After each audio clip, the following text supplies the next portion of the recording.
The Disrupt Education vlog can be found on YouTube. To hear it in podcast form, search Disrupt Education on any of the following podcast platforms: Anchor, Apple Podcasts, Google Podcasts, Breaker, Castbox, Overcast, Radio Public, Pocket Cast, Spotify, or Stitcher.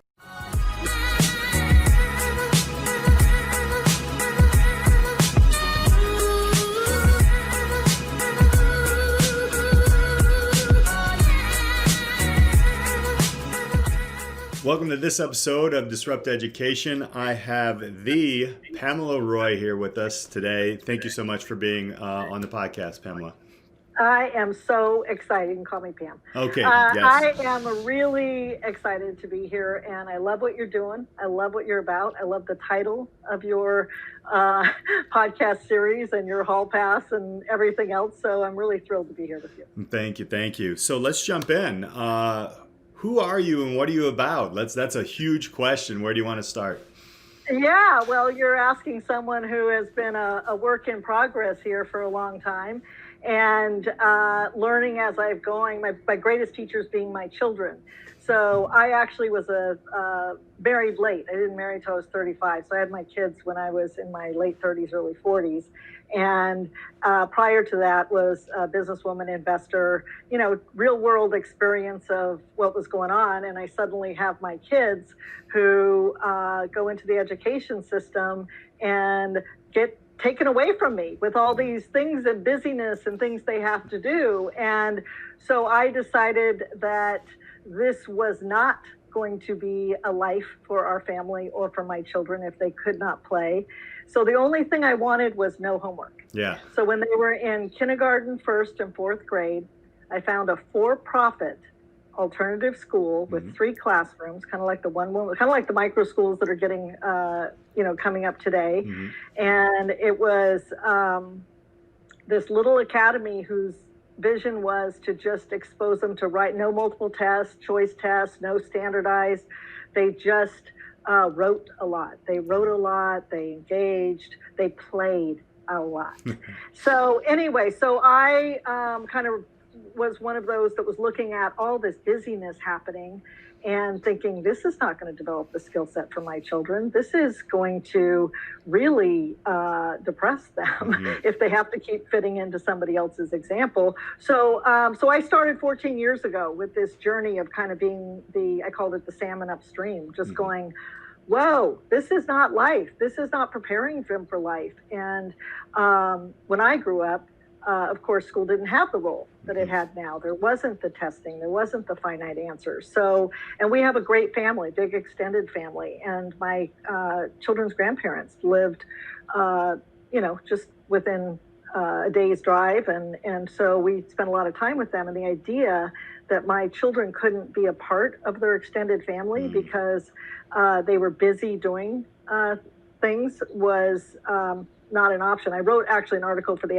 Aspen Institute that was in the Ed Week about this, that we looked at that and said, what's more valuable, this time with the children and their grandparents and extended family and socializing, or content, which of course, and the time. So it's really a challenge for parents to decide their priorities of time and values, and that kind of led where we went in our family life. So anyway, so my children, we put them in this alternative education, multi-grade, multi-age, multi-level, and they thrived. Yeah. And we, we're fortunate enough to be able to travel with them to expose them to some different cultures and along the curriculum of what they were learning.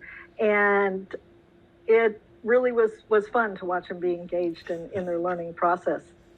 It's funny now because everybody's in that realm of what's going on, what's happening. And, it is very hard to put the student first these days, especially as a parent. We had these conversations previous to the podcast. We got to talk about Viktor. You got to introduce Viktor to people. I got to bring him in. And, so let me fast forward. Yeah. Right. So, as your kids are growing, you have in college, are they in the college age? I don't even want to. Yeah. So right now I have 2 in college, 1 in graduate school. Right. And then then you've kind of transferred into, hey, you know what? I'm going to be a person who is going to look for different avenues for everybody and help kind of, I always call it equality in education, because we're trying to figure out different ways that outside of this box that we have. Tell us about that journey. Yeah, I will, and I'll tell you how it led up to the Viktor Frankl stuff, Yeah. because here I am in this system. Here I am fighting for my children's right to a childhood, the right to be who they are and not fit into a system. There's a difference between fitting in and belonging. And so when my first daughter goes to college, so we're all college, right? We're going to get, this is what you have to do to be able to make it in life. And I'm drinking the Kool-Aid like everybody else, right? So my kids are going to do this. I'm going to prepare them for college. And then when my younger daughter was in high school, I ended up I was so concerned with the mental health and wellness of students that I decided to go get a master's in school counseling and figure out how I can help in this situation. So I got accepted to a program at NYU that was the first online program, first cohort. And it gave me, a look inside the college system, the silo of that system, what was accreditation was doing for even the professors that knew and wanted to change. The accreditation system is an anchor in being able to have them quickly evolve to how fast the world is evolving. So I finished the coursework, do everything, and I was supposed to do an internship. And I sit in a room with parents in my practicum, and their kid's so depressed, can't get out of bed. The answer is we're going to get him more tutoring. We're going to put him on a track that he can, be more easy, sort of kind of define him as this unintelligent compared to the rest of them. And I just thought, wow, he's perfect. He's this amazing. He knows it's boring. It's irrelevant. So I started a blog. I just thought, I'm just going to start writing about what I'm seeing, what I'm experiencing, not only from the real world end. I read Thank You for Being Late by Thomas Friedman, that, whoa, we are not in Kansas anymore, right? And then I read End of Average by Todd Rose, which is, you cannot standardize human beings. So anyway, fast forward, and a friend of mine, who was actually an acquaintance at the time, says, hey, have you ever read Man's Search for Meaning? Like one of my favorite books of all time. And he just says, well, I know his grandson, and I was talking about your blog. Can we go to lunch with him? So this begins the journey of, we go to lunch and we're like that about, we can't choose, you can't treat human beings like robots. Right. And so I wrote a blog called The Real Cost of a Meaningless Education. Anyway, he was working on a film project with Straight Up Films. And they were trying to stop the suicide rate of kids by doing something in the film arena. And he says, well, hey, can you go meet with these producers? And I thought, I'm not a fan of Hollywood. Okay, I was like, really? They're going to, okay, well, I meet these women and I am floored. They're my tribe. They're my people. Nice. They are amazing women. And we talked for, I think, 6 hours about everything that's happening and Viktor Frankl. And so we developed a film series, which we'll talk about in a minute. But basically, Viktor Frankl's premise, and once I started really diving into this, it applies to everything, which is why I call myself the meaningful education advocate, because meaning is at the center to all of us. And according to Viktor Frankl, human beings are so unique that you can't put them in systems that try to manufacture, even in corporate systems. Anything that's institutional that focuses on output treats human beings as an object, right? And he, in his original thesis, which I just read last night, talked about you cannot classify human beings in these mass groups. You can't do it by race. You can't do it by religion, because they're comprised of so much individuality. Not only that each person is so unique and individual that they have to discover meaning for themselves. It cannot be given. It cannot be assigned. It cannot be trained. It is this process of human beings going from who they are to who they ought to be in the world, or who they want to be in the world, that is what gives their life meaning. And so I'm floored by this. I'm like, oh my gosh, how does this work? Here we have human beings that he was saying, if you put human beings and treat them like an object and use them as either robots or rats, right? The rat model of behavior, robots that we can program them, it will lead to a lot of distress because humans are not just a mind and a body. They have this human spirit, and this is what separates them from animals. We have a human spirit, which the conscience is the guide, and this conscience is what helps them discover meanings in their life, right? And when Viktor Frankl defines meaning, you know, the first time I read this, I'm like, was meaning is what is meant. And you're like, well, that was helpful. I don't think so. So basically, as I've come to really dive deep in this, meaning is what is meant for that individual in that individual circumstance that leads them toward the ultimate meaning of what they're like. You know, we're all part of the framework. Some people call it God, some people call it universe, some people call it ecosystem, some people call it universe. Whatever it is, we're more than this. And that we have tasks to perform towards our purpose, which people will call it purpose, that we're called to do in our individual circumstances, right?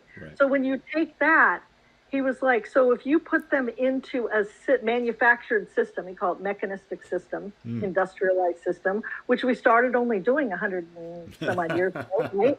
So suddenly you do this, and what happens to the human being? Even in corporate America, where people are disengaged and unhappy. So we've done it in our school system because, gee, if they get a job, they're going to be happy, as if happy is a goal. Viktor Frankl said happiness is a byproduct, can never be a goal because it's an emotion and life happens. So really, we should be teaching them how to pursue their meaning, which will give them a reason to be happy, right? And for him, meaning could be found in an activity, a creation. You do something that you really, really are putting out into the world that's really important to you. It can be an experience. It can be a peak, hiking in nature and really, really feeling that energy. It can be in a relationship with someone that you love and you care about, and, having kids, certainly provides meaning. And if in those situations that you can't control it, you have cancer. Somebody you love, you have cancer. You just lost your job. Then your only control, and you still have freedom of choice, is in your ability to decide how you're going to look at it, right? It's your attitude. And that is what, throughout his experience in the Holocaust, was, it was his ability to have his why and to adjust his attitude while he was in this. So his argument was the reason for the distress is that when you dehumanize human beings, it creates a void in them. And this void gets filled, and he called this void the existential vacuum. This void gets filled with aggression, depression, and addiction. We numb ourselves. We don't know what to do, right? So he was saying it's the framework of the education system itself, or any system that we have that's an institutionalization of human beings where output is focused on and they are become an object, the worker, the student, the, whatever that classification is that dehumanizes that individual who needs to be seen, who needs to be motivated to pursue something in their life. And it's always coming in. He said education is about teaching them to decide and see for themselves where they can go. It's about authentic and individual decision making that you can only do if you're quiet enough to listen to your conscience. Right? And so when you're so busy producing, like you're a widget, what happens? So I read this. This is really, Viktor Frankl was born in 1905. Right. So by the time the Holocaust hit, he became, by the way, he was a self-directed learner. He was an honor student until junior high school. Junior high school comes around and he suddenly gets inspired by psychology. And he takes adult classes in applied psychology in junior high school. His grades, of course, plummet. He's so interested in all these other things that he's learning about outside, and at that time they could do. And then he starts a correspondence with Sigmund Freud.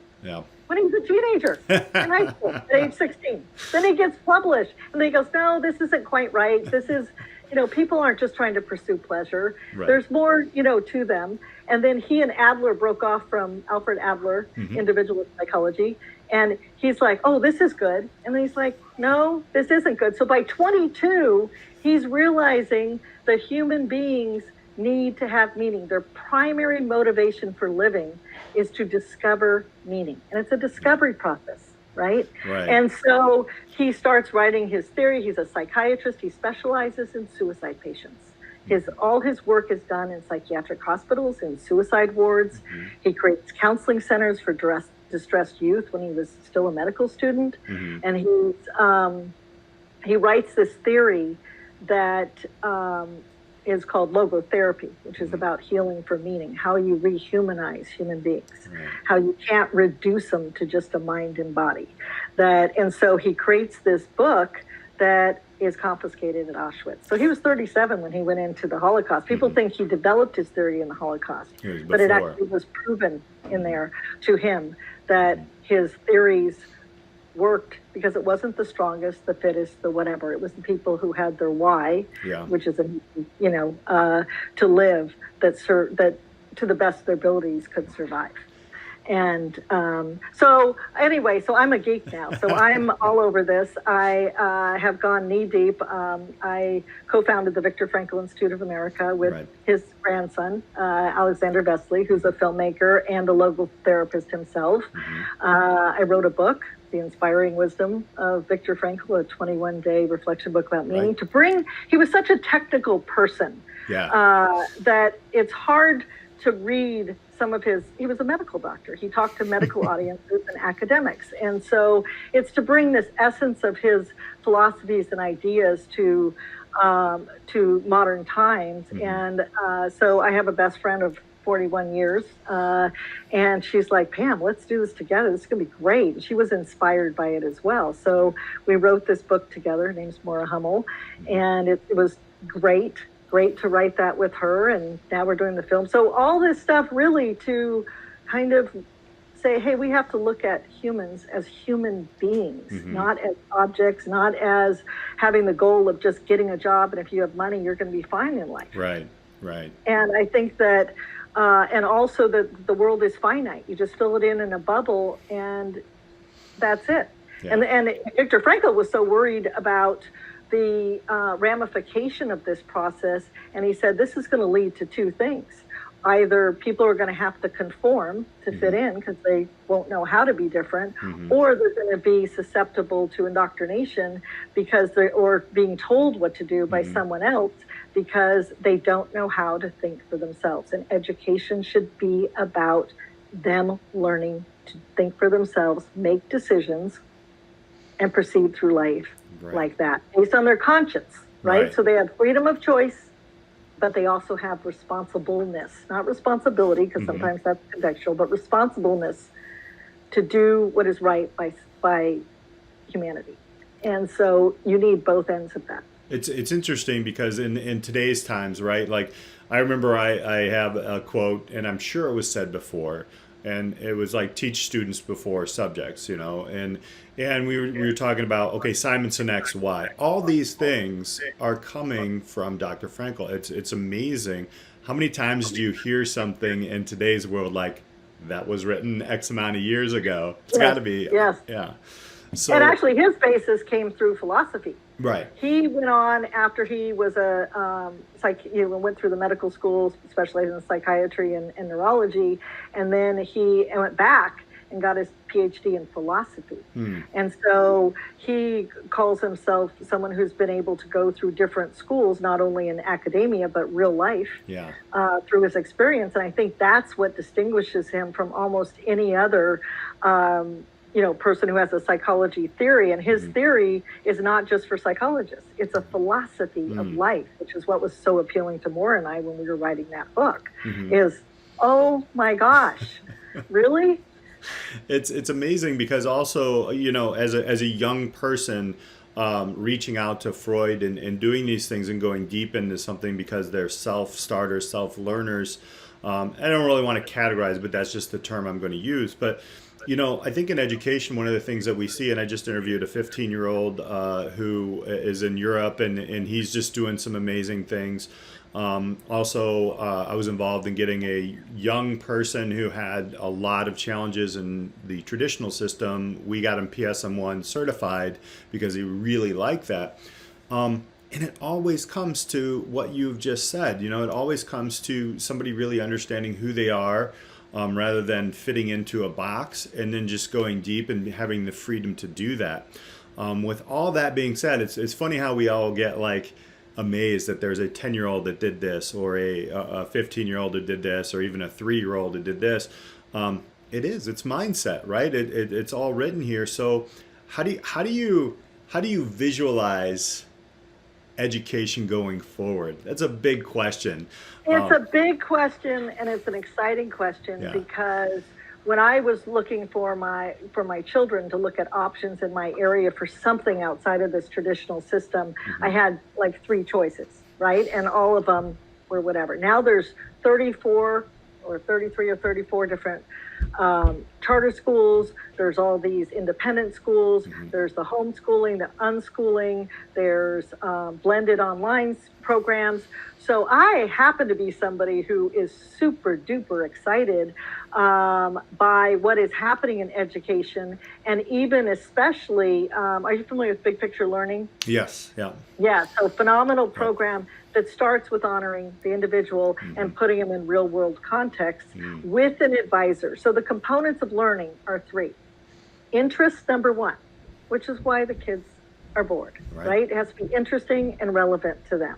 Number 2, they have to have relationship. We're humans. Humans are open systems. We need to explore, connect, whatever outside of ourselves in order to understand who we are and how we fit in, right? And what we want to do, that whole exploration. And then the third thing is we need safety. And this is not just physical safety, which unfortunately so many kids are in that situation, both either at home or at school, but also emotional safety, that you belong. And quite frankly, the system itself devalues belonging because you must fit in. And that's the crux, right, of what dehumanizes us, is that we can't fully belong as we are. And these new programs that are coming up with these, it's led by teachers. I mean, you have moonshot. I mean, there's so many people on board that I'm like, hey, I'm not weird anymore.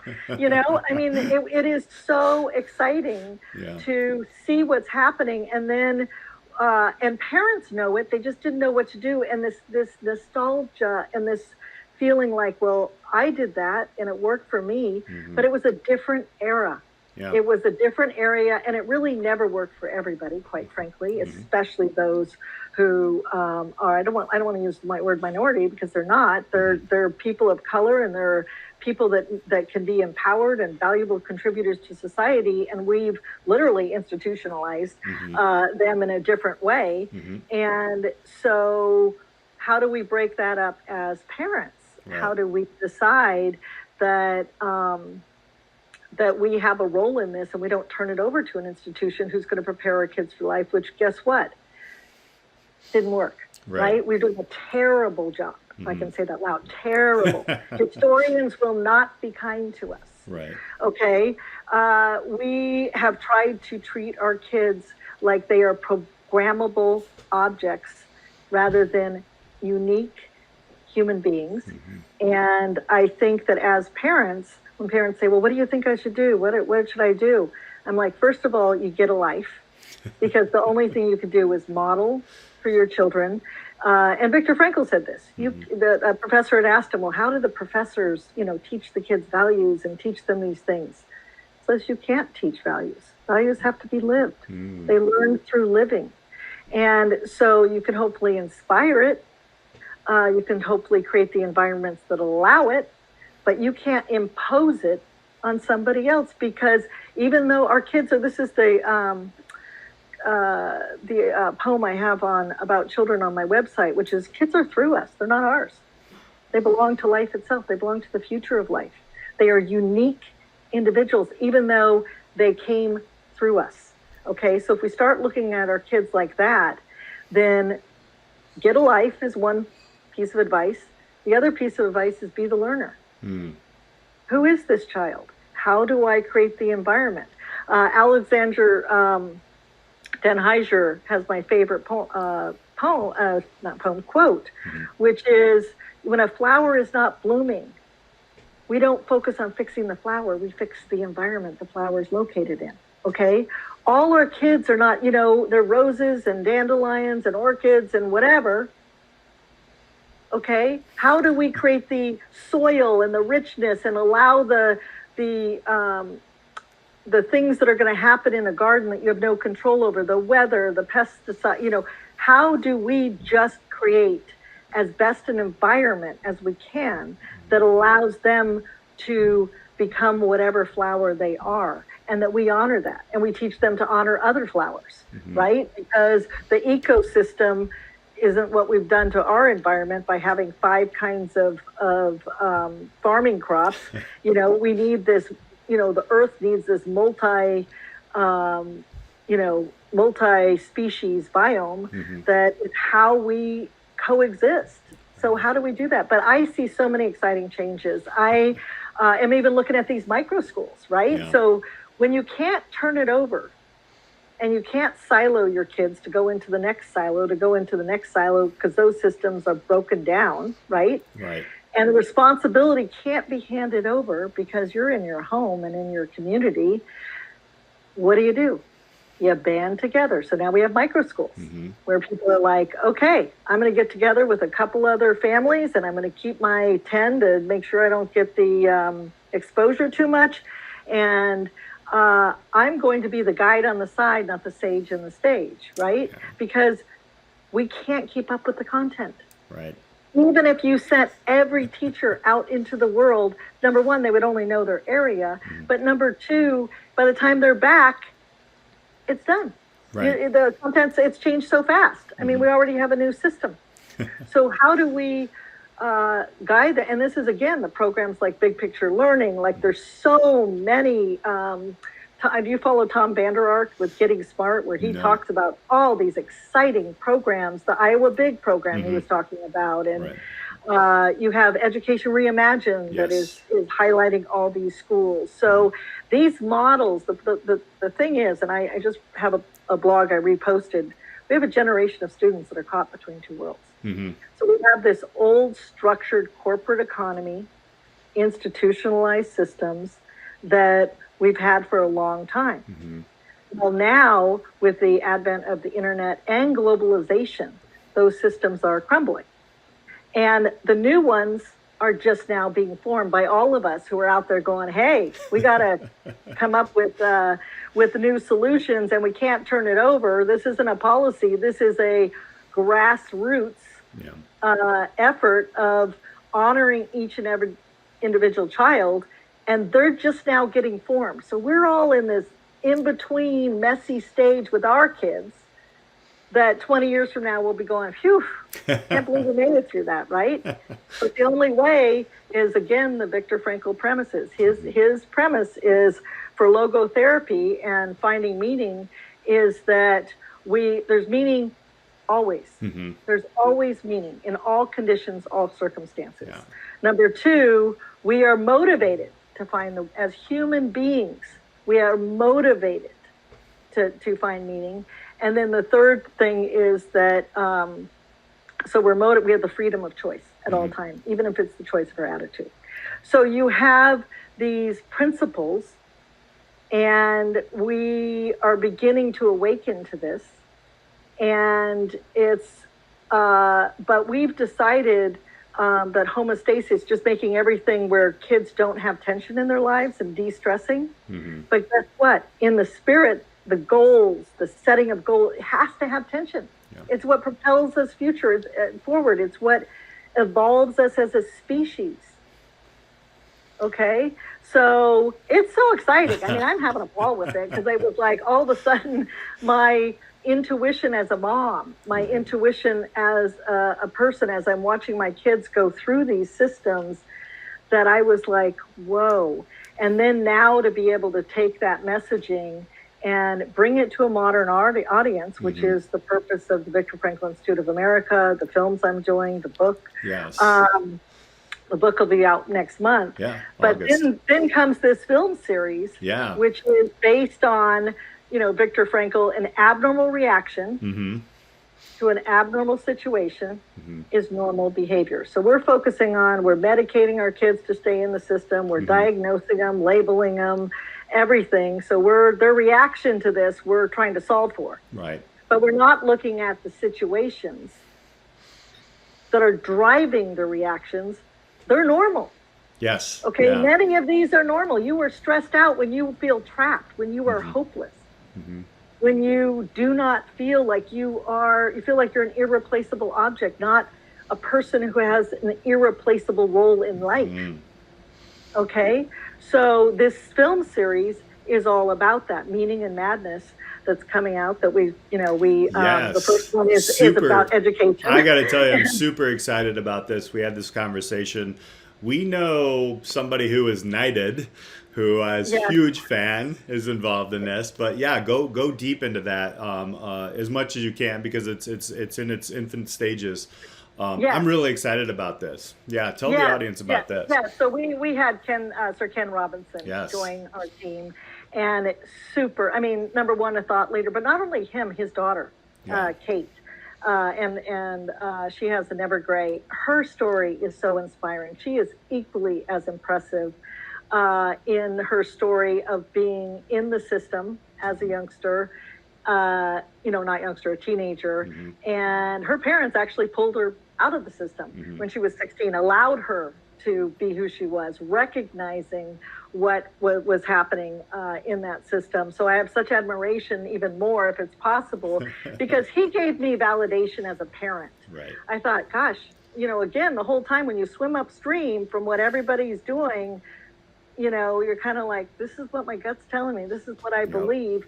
But suddenly I see his TED Talk, which, by the way, is 65 million views now, number one TED Talk in the world about do schools kill creativity, and then also bringing on the Learning Revolution, his books, The Element, very similar to Meaning with Viktor Frankl.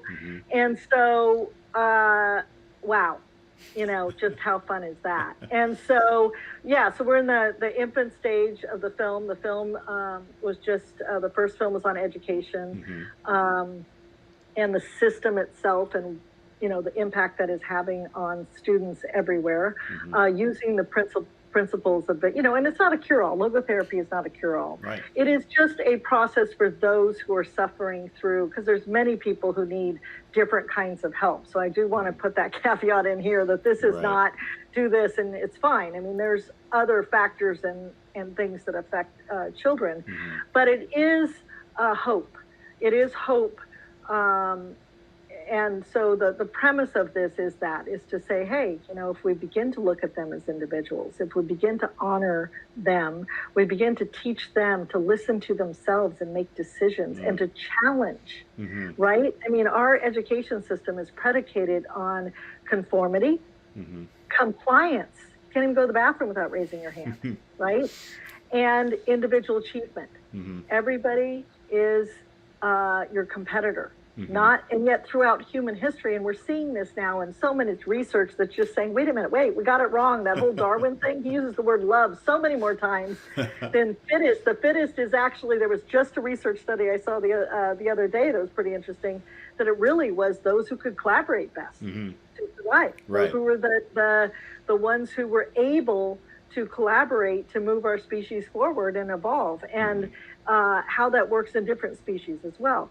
So, and one of my favorite parts of Viktor Frankl is his, call for monoanthropism, which is one mankind, that we are one human species made up of lots of different kinds of people, and that we cannot look at each other as a race, a creed, any of that, because we're all individuals and we're all human beings. So we have to interact human to human. So, so if we start with that, then our decision is to allow our kids to struggle as they search, I use the acronym READ. We have to teach our children to read, Yeah. which is our responsibility. It's their responsibility to figure it out. Ours to guide them, ours to do the things in our power to, connect them or connect with others. E is exploration. You're not going to be able to do it doing a test, studying for tests, putting content in your head that's already outdated. It's not going to happen, okay? And A, adaptability. There was a futurist who was, parents were saying, well, what do we do? They're like, embrace uncertainty. Yes. This is the real world. Yeah. Yeah. This is the real world. Real world is uncertain. Yeah. Real world doesn't have a bubble answer. Real world is many answers, right? Right now I'm taking a class, Joe Bowler, U Cubed. It's called 21st Century Teaching and Learning. Whoa, fabulous. Same thing. Everybody's unique. Every brain's different. Every day you wake up with a new brain. And if you're not making mistakes and struggling, guess what? You're not learning. Right. Right? Love it. So memorizing and regurgitating doesn't make your synapses fire or connect or wire or do anything like that. That happens when you're like, ugh, I hate this. What do I do now? But you own it, that agency, which our kids don't have, right? Yeah. We don't give them agency. We can't challenge a teacher on a subject. Right? You can't say, I disagree. You know, how many kids, my daughter was she was in a college class, and she invited some friends from the class home, and this girl was saying, oh, by the way, Rachel, everything I say in class isn't true. I just want to get a good grade. It's so true, though. That is so true. Wow. There's so much truth and so there. we've conditioned. It's this conditioning for behavior. Yeah. Right? And so here we are. And what's even more interesting is when you look at this conditioning process and this competitive process in a world where our era has changed. We have changed in the last 15 years dramatically in how we work, how we live, how we play, how we learn, everything. Right? And we have all these new things, but we're like elephants who got, when they're babies, they get the little rope tied around their leg and they don't feel that they're that powerful, so they just kind of stay stuck when it's on their leg. Okay? Woo! Break those chains, right? Because the world is, I call it the Gutenberg Bible moment that we've had, which is Gutenberg Bible. Changed the world because it allowed people to read. It was the first printing press. It put mobile letters in place that they could mass produce books. And prior to that, you were dependent on who was in the pulpit telling you the interpretation, right? Well, fast forward to the internet. Anything you want to learn. Can you imagine, like, what if Viktor Frankl had the internet? Oh, gosh. Woo! Yes. I mean, I think that, imagine, but the thing is that we now are able to talk, explore, build community. I talk about it as like, we're the pioneers. We're in an entirely new era that is global, that is digital. And this is why I say teachers who, by the way, thank you for what you do. They are the most inspiring people possible. You don't get into this profession because you want to be a gazillionaire and you want to do all this stuff. But they become vessels strictly for producing content. They have to work within these frameworks that they know. They want the relationships, but we're moving the kids through. No time, right? Because that's the objective, and it's how they earn their living. It's what they're judged by, and it's the cultural acceptance of their students. So for me, I look at teachers as the same way I look at social workers. I do a lot of volunteering in the foster system. Disempowered, underpaid, critical. Okay, so now with these new opportunities, what happens with educators as they have new forums? They have to upskill because they can't teach content anymore. They have to learn to be, as we said, the guide on the side, and help, which is again the model of big picture learning, who, by the way, started doing all this and still does in areas that are not privileged. But their model is applicable everywhere. I mean, so super exciting stuff happening around all that, and it's fun to finally be able to talk, discuss, and really allow people to just begin to question, because Right. really it's not about answers anymore, and nor do I have the answer for every child, nor do I have the answer for my children. Yeah. It really is this, what? Because it was Father knows best, right? Yeah. Yeah, guess Yeah. what? We don't know best because we grew up in a different time, Mm-hmm. and now we have this new era where that corporate ladder is crumbling. Right. Right? So instead of having the corporate ladder where you need to just have the pedigree, Mm-hmm. we now need competency. Right. And now you see what's happening at the competency versus pedigree, Mm-hmm. because this whole new college, you need training after high school, exactly. But I believe high school should not be what high school is today. High school should be that point where they're allowing themselves the decision making in the community, Right. and that their experience in the community, and they're developing their own irreplaceability in some sector that they're interested in and that matters to them. Yes. And they're bringing that to the table. This is the other thing. We can't have discourse. And we had in our family, we did dinner. Dinner was sacred, Mm-hmm. right? So in a world where sports happens after school, tutoring, homework, whatever, again, comes down to the value system. We talked about everything at that kitchen table, even things that were different from what Paul and I wanted. We're like, whoa, where did that come from? But if we don't teach our kids to be able to express their thoughts and what they're thinking at that time, if we don't learn to listen to them and listen to us and be challenged. And I have to tell you, my opinion got probably changed more than theirs did on some of this stuff, right? And I'm like, oh, wow, didn't think of it that way. Right. But now, as we're new pioneers and we're just leaving New York, we're just heading west. We got only it's virtual, right? Our landscape is virtual. It's not physical. But we're able to form new communities and connections all over the world, right? We are able to learn and define for us, circle the wagons, but we need each other. Yeah. Okay? No longer the isolated nuclear family where the mom and the dad and the kids. We need the tribe. You know, we've Johann Hari of Lost Connections, which if you haven't read that book, it's probably one of the best books I've ever read. And he is really questioning a lot of this. He says, and he talks about depression in that book, is lost connections. He says 7 out of the 9 causes of depression are the way we live. Is how we've isolated. Right. You know, how we feel shame if we are different and don't, you know, whatever. What happens if we began to listen to each other? You've got to learn discourse. It's not happening in our colleges. Right. Right. Right? Because if it's not something that the college agrees, then you can't hear it. But what we need to do is be debating it. Yes. We need to, from every side. This is so critical that we have these discussions with all different people, which now, guess what? We can form those communities. Right. We can join together. What we need to do now is bring it down to earth, where our virtual and our physical are together, which is what's happening in some micro schools. That, like you're talking about GAP programs, you're talking about self-directed learning things, where somebody is a facilitator learning alongside. How fun and exciting for teachers of the future. Oh, man. Right? And there was a congressman that said, what happens if we took that $15,000 per student, and even if we just gave $10,000 per student, those teachers make $100,000. Right. You know, we pay them, they're empowered, but they have to upskill because they can't teach the way they were taught to teach. Yeah. Right. So it's kind of like what happened when you expand as far as you can go with the system. So like the landlines, right? So phone landlines, that was such a revolutionary thing. We could talk to each other, but then we became global. And we couldn't landline across all the oceans.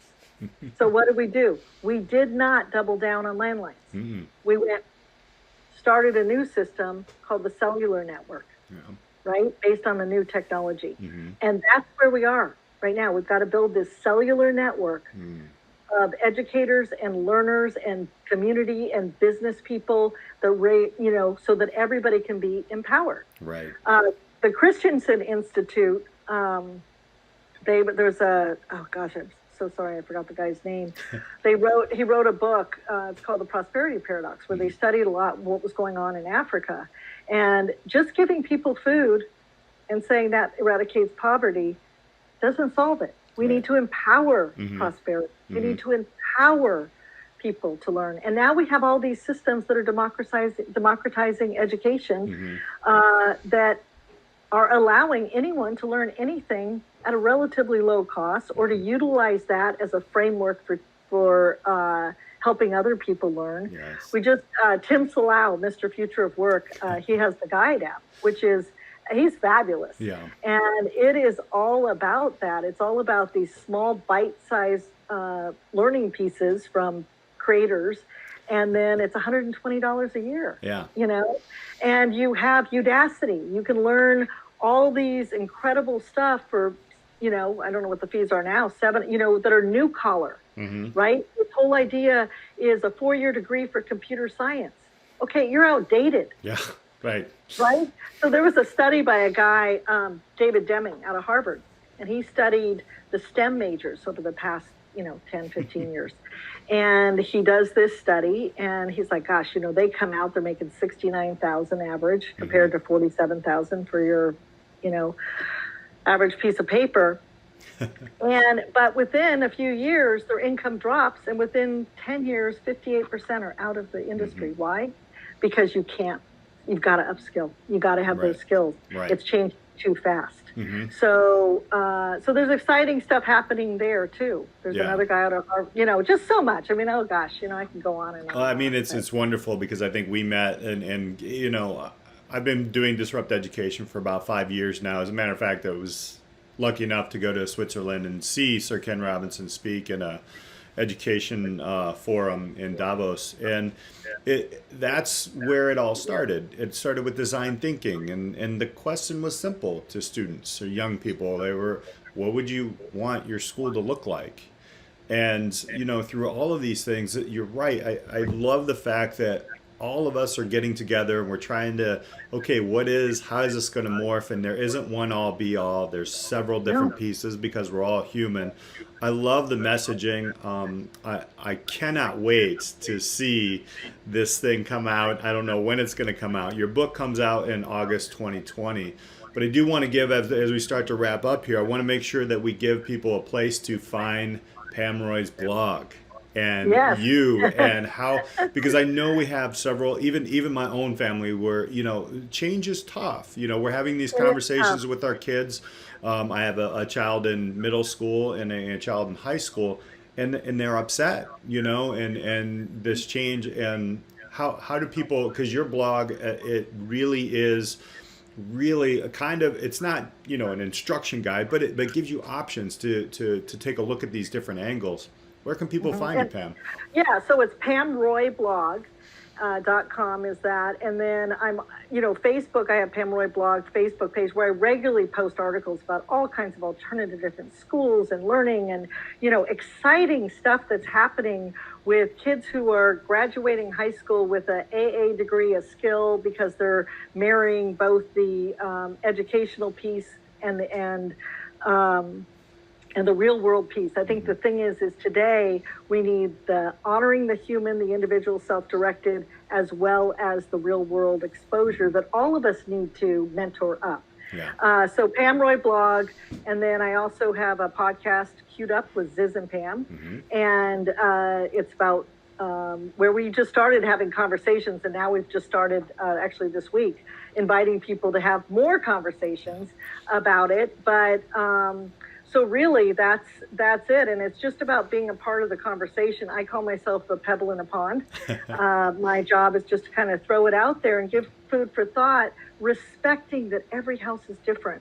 People are under different kinds of circumstances. So, giving grace to all of us who are trying to figure this out and who are unmoored, not only from what is happening, but our expectations. Yeah. Those expectations that if I just get my kid through school, get them to college, they're going to have a great life, that is not real.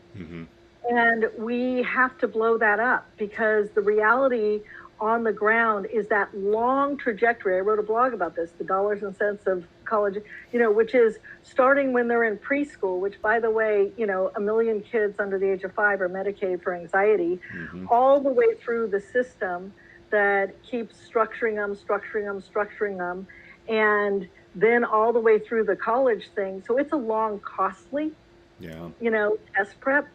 You know, all of this. And I can say just from experience, and I will say this because my girls are 19, 21, and 23.